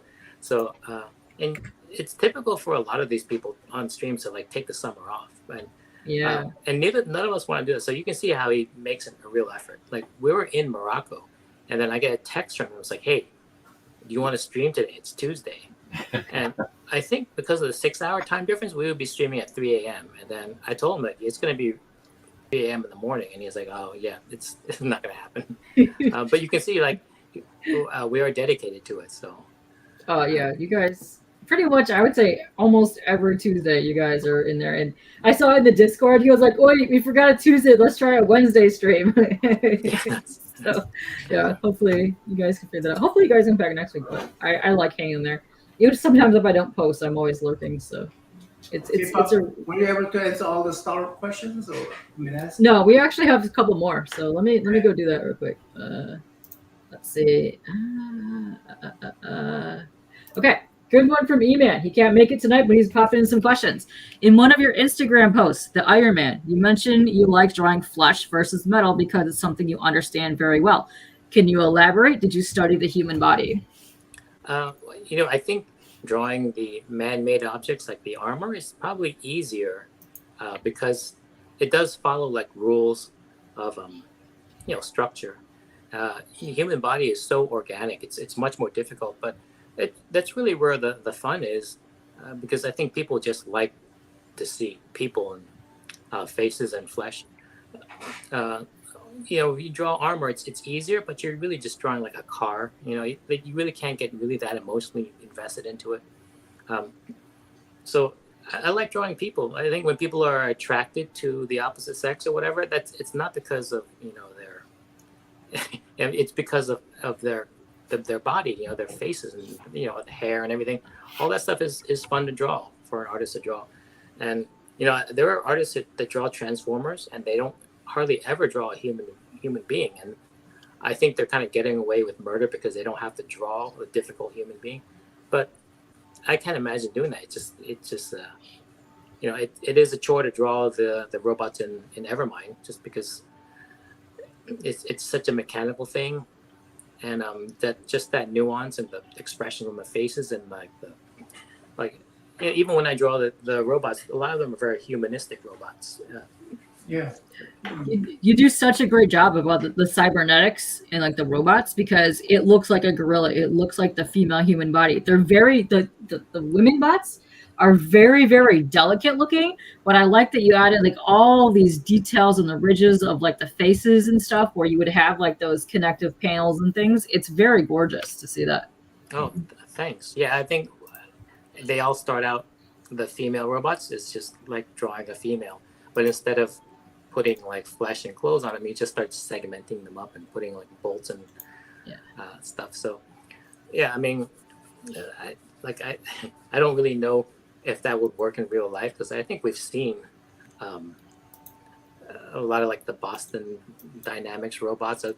Those are scary. Very stiff and very scary. So I do get to cheat it a lot. So yeah, it's incredible what those robots can do. Do you find the drawing patterns of repetitions pattern? I mean, you find those pre-repetitions, I guess. You mean like the figures or the? I'm like when things are repeating, things. Oh yeah. Yeah. I mean, that's one of the hardest things about comics. I think anyone that can draw like one image, you can make it, anything goes, because you can kind of make it up as you go along, and you make it look as good as you can in that one position. But in comics, you have to draw it again from another angle, and you draw it over and over again, sometimes like 7 times on one page, the same figure. And that becomes a chore, because it's not so much artistic, it's more of like it's like a checklist things, like, did I remember that he has 3 pouches on the left side? Yes, I did. Is the gun in the right hand? And that stuff is not the fun part of art, but the fact that you can tell a story with your artwork, that makes it all worth it. So yeah, the repetition it does kind of bog you down, and the fact that when you do a comic, it comes out like every month. You can be drawing the same type of artwork for over and over again, and if it weren't for the fact that you get paid money for it, I think most of us wouldn't be doing that, because as artists, we just move on to drawing something different and more fun. Did you think of this yourself? The this running figure thing. Yeah, the Alfred Hitchcock movie. Yeah. Well, okay. Bird, So right? in these running figures, there is a certain constraint. You can't do every running figure because it moves the feet, but it doesn't move the hands. So any pop culture figure that runs where the hands are occupied, I can do. Which is why you don't see a Forrest Gump one, because the hands, I don't know how to stabilize the hands. So this one worked because her feet move and her hands are occupied, and then I found a way to make these birds go up and down. Yeah, that's what I'm talking about. Is the Yeah. bird going up and down. Yeah. So it's with the mechanism, it's easy for something to go up and down behind them. And so that means there's very few characters that you can do. So this one actually fits perfectly. It's very obscure character. But, I did it because it kind of fit what the mechanism allows. Mm-hmm. And I really can't account for how popular it is, because everyone seems to like it, even though I can't imagine that many people even know who she is, because this movie's so old, and the people who come to Instagram, Oh, oh my God! You got giving me enough birds. you giving me a new hobby now.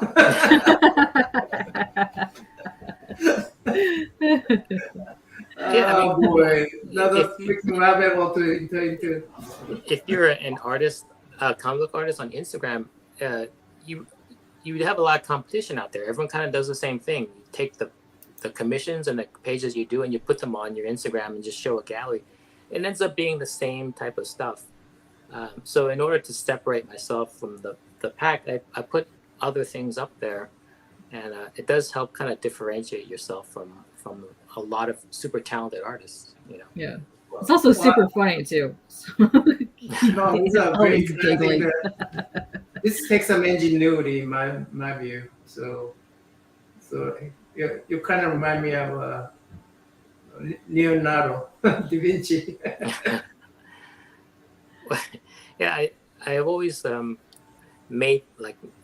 make my own toys and stuff. So like I said, for me, the art has to involve like a serious nerd component, where there has to be some like math involved and mechanisms.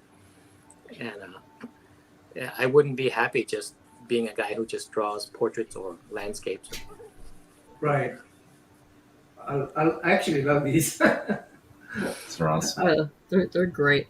Let's see. While you're showing off more art, I got a couple more questions in chat. Just to let you know, I get this message on my screen that says that my battery is running low. So if I disappear all of a sudden, it's not because I hate you guys. It's just because oh, boo! No, you're fine. We're almost coming up to the 2-hour mark, anyway. So you're just so much fun to talk to you. But yeah, so well. Hey, and kudos to your internet for not crashing. What? Hey. Yeah, I mean that's a first actually. This one usually I get the robot voice, or it doesn't work at all. So. I know. I feel bad sometimes where you're in Bernard's streams and you're like, yeah. You have to leave. It's amazing. But here, hold on to this page right here. So this is the bot Genesis. Spoiler. But see what I'm talking about? How delicate it is for a mech/body, but it still looks like it's got the female features, but it's so lovely. The designs that you did for this. Did you do a lot of bot designs for these characters before you finally got to the one that you wanted to use? I guess so. I mean, it kind of designed itself. I mean, the silhouette is pure female. It's idealized female figure. And then just the places where it's open is sort of like the metal parts are a bikini, and then the exposed parts are with all the wires. You just kind of put there to make it feel kind of eerie, and kind of place them where, like you do, like all the the erogenous zones, you want to make it look like flesh, and all the parts that don't matter, the interstitial parts, you just make those mechanical. And it's based really inspired by that Hajime Sorayama, the guy who does those Japanese robot females. So it's kind of heavily influenced by that. Oh, lovely. It's lovely because it still has a modern take on it too. It doesn't feel like the old style of like you see like the cyborgy type bots.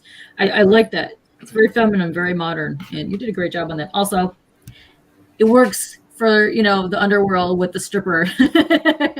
Yeah, that's the weird thing. Like I think one of the things in this story is that this futuristic Disneyland needed to make more money. They have these robots that play the princesses above ground in the theme park, but after hours they work around the clock. They just go downstairs and they would have a strip club down there. So the same princesses, and it's just so wrong. Like when we came up with the idea, it's like, well, we gotta do that because it's just so wrong. Because like mistakes are gonna happen, and then like one of those princesses above ground are gonna start twerking in front of the kids. And something. It's a bit perverted, and I like it. Yeah. Ooh, yeah. See, he wants a statue of it. That would be awesome. Maybe get a branch out to a toy line eventually. Yeah. Or, we were thinking like if this goes over really well, it'd be like a real landmark to see the first cosplay, like someone like cosplaying. Oh my God. I would be honored because then I would feel like I really created like a character, like instead of something just that's my own story, that's in my head or in my sketchbook. It actually went out there and someone took the time to cosplay it. That would be like really, like a watermark for success, right? Like a landmark for success. Yeah. I would like you to figure out how to have that gorilla, Yes. and have running figure of gorilla. Bobo. Bobo his daughter on the back. Yeah, Oh, that would be cute. Another cool idea is that robot plays sort of like their Mickey Mouse, like this big dumb gorilla above ground as a fun character. But then down below, they take the costume off them and they do like battle bots. Yeah. So, There's all kinds of stuff happening in the underworld. But so if you guys like, okay, so you know what the underworld / the Disney princess thing reminds me of? In Final Fantasy VII, when they get to that casino town and like all the shenanigans is happening, but I adore like the lights and stuff that's happening, but it gives me those kind of feels. I have to check that out. Yeah, I'm not up on Final Fantasy, but yeah, it was from the 90s, but they just did the remakes for it like right now. But if you go in it, it gives me those like, oh, everything's great, it's lovely, like, and then there's all kinds of horrible stuff and you get thrown in prison at one point. But yeah, it's awesome. Yeah, let's see. Yes, you can. You should keep those to yourself. Oh, he's saying Robo Lady gives him 2080 vibes. Yeah, that works. I think one of the things about this story is that everyone says it reminds them of something, but everything that it reminds them of is different for each person. So yeah. I think it was important to me that this is like an original story, because sometimes you see a story and it's like, oh, this is pure, Westworld. It's just a bad copy of Westworld. People say this is like Westworld, but they also say it's like a dozen other things. So the fact that you can't pin it down to one thing, that does make me feel good, is that it's like a lot of things, but not. Yeah, I don't think I could pin it down to one thing. I pin it down to the Westworld, the Jurassic Park. Yes. I read a book called The Other Land. I mean, the real, what was that? The Real Player One. Oh, I mean, yeah. And metrics. I mean, just a whole bunch of different things, involves the technology and how technology can be used for evil and stuff. I mean, it has just tons and tons of genre and tons of different themes in there. So I don't think people can narrow it down to one thing. Yeah.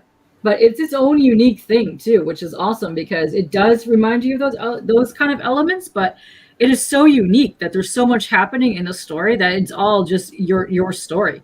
So it shines that way, and I like that. And I like that it has like the family aspect to it. It has like the is this right or is this wrong thing? Is this like, science, technology? It's got war stuff happening. It's got a lot of stuff happening, but it's got a lot of awesome things in it that are really good. And it's really good to see the relationship between the father and the daughter evolve from like how they first start to like where it ends in chapter 3. It's so much cool. It's really cool to see that. So it's a lot of sacrifice happening in here as well, which is awesome. Yeah, I love that father has no thoughts about transferring himself into. Oh. Yeah, I knew that was going to happen, but Poor Sean. Well, we're coming up to the 2-hour mark anyways, but let me make sure I dropped all the links in chat. And there's a couple of questions left in there, but he pretty much answered all of these in here. So we should have probably stopped it a little earlier. Let's go. I'm glad that he lasted as long as he did because he normally ends up with his internet. Let's virtually thank Sean for his time. It was a great interview, and we loved having him on. Hopefully, we'll get him on again at some point. He's super nice. I love his work. Okay, so if you guys are in the Forest Hill area, I believe it's June 2nd. He will be at the Forest Hill High School Comic-Con. It's just a half-a-day event, so go check it out for there. If you did back the Kickstarter and you get it in the mail, make sure you go and do the giveaway thing so you can win his original art. Tuesdays, follow the Bernard Chang Twitch stream. It's also on YouTube, but if you want to win anything or you really get involved in chat, the chat is on Twitch. Go. It's a lovely chat. That's why I met half the people in this thing already. Let's see for Sean. And check that out. Tomorrow. Holy crap. Doubleheader tomorrow. What is it? 6 p.m. Pacific time? John Jang. And then coming up at 8 p.m. Pacific time, we have Bernard Chang. So we have the Jang Chang Gang stream. Let's go. What? And then 31st, all these giveaways, duck race. Yes. Remember that. We still have to figure out a time that we're actually going live for that. But we're going to talk about this right after this, guys. Oh, perfect. All right. So yes, come watch us on the 31st. Come watch us both times tomorrow. And boom. Yeah. Amazing. Thanks, Chad. Thank you, Chad. In streaming.